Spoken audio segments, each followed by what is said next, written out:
So the beginning of another day.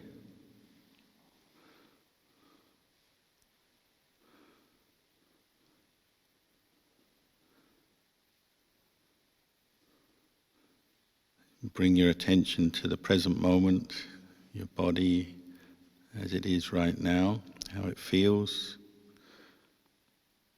the breath,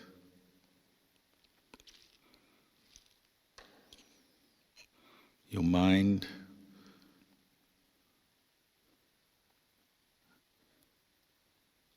what thoughts are running through your mind,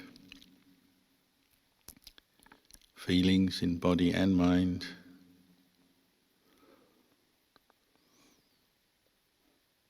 Yesterday is now just a memory and what you think about it. Tomorrow hasn't arrived yet.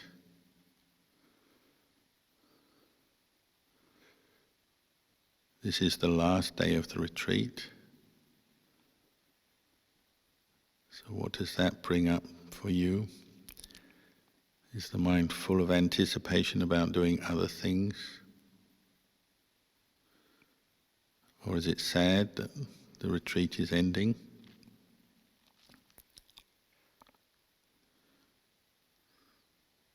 First day of the retreat, how did you feel or think then? That's all gone now, changed.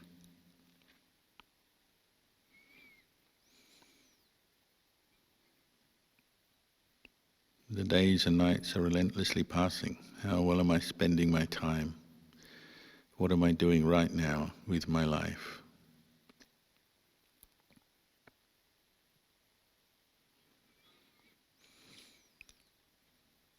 Beginning your day with some chanting in recollection of the Buddha, the Dhamma, the Sangha is a very powerful, good habit to get into. Whether you chant briefly or longer, you know at least at the beginning of your day you have recollected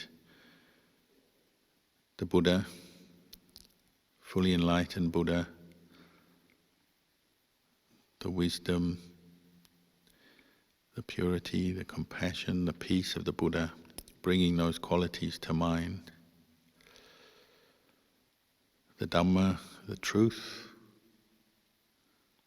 that's apparent here and now. The Sangha, those who have realized the truth, following this path that the Buddha left us. Whatever else happens today, at least you've brought your mind to this recollection, brought it up.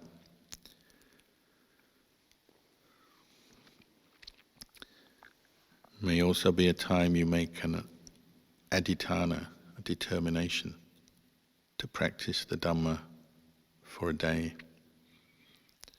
And that's what a retreat is. It's a time where you determine in a more special way than normal perhaps, to practice for a few days. You determine to undertake the precepts, you determine to develop right effort, mindfulness, you determine to listen to Dhamma, reflect on the Dhamma for a period of time. But every day of your life you can determine to use the 5 precepts as a guideline for your day. Or if you're a novice, the 10 precepts, a bhikkhu, the monastic discipline of the Patimokkha.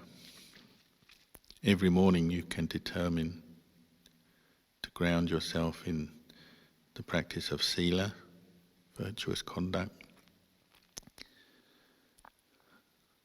Determined to practice to abandon greed, anger and delusion from your mind and cultivate the path, sila, samadhi, panya, and the accompanying good and skillful qualities of the path.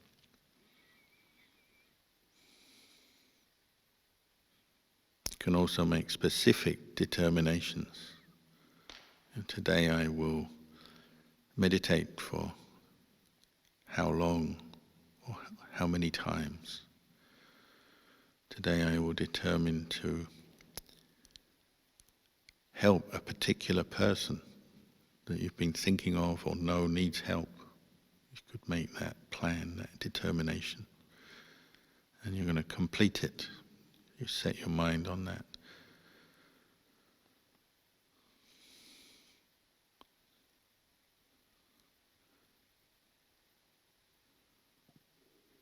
Today I'm going to listen to a Dhamma talk from start to finish, rather than just turn it on and turn it off according to my preferences. There's many ways we can determine the mind, what we call adhitthana bharami.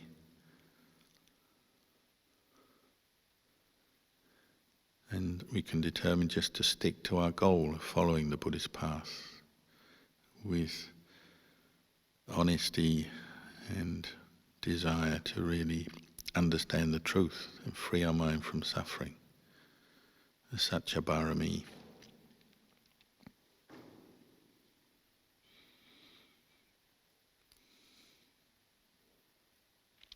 At the beginning of our day we can establish our mind in qualities of metta and karuna, kindness, compassion. As we just chanted, the aspiration to bring up goodwill for oneself, for others, the aspiration to be free of suffering for oneself and for others. These aspirations may waver and we get lost. They get lost during the day, but if you keep returning to this one point every day, you'll be reinforcing them and they become a good karmic conditioning force in your mind, in your life.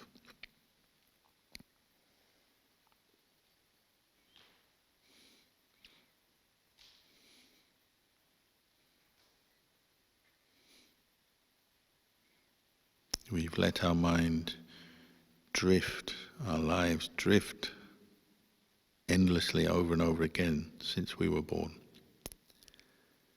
And this is why the experience of stress and suffering slips into our life, because we lose our awareness, sometimes become heedless, we forget, we lose our way, and suddenly we're there suffering. So at least at this time you're determining to re-establish your goal of following the path, cultivating the path, cultivating right view, right through to right samadhi, through to right knowledge and vision and liberation of mind.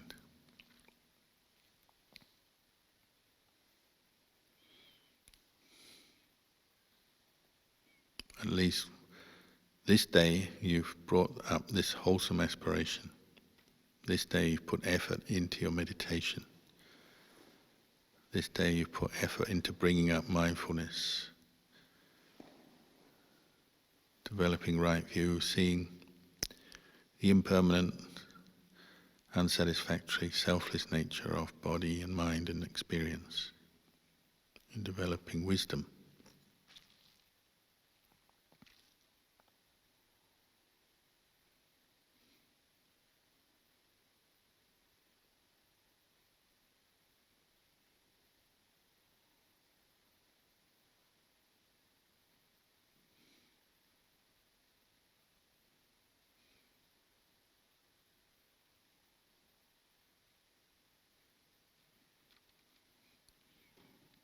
Because the future is unknown, we can't predict what will happen in our day or tomorrow or in the future.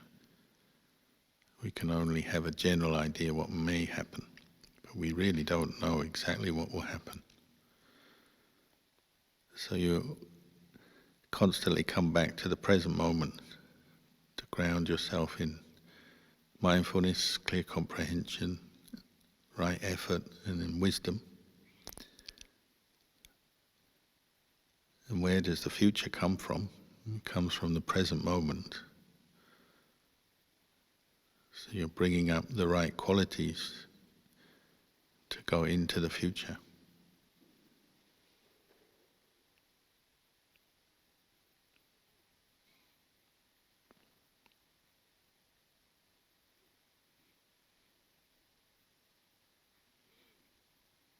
So for the next period we can practice meditation together until you hear the bell.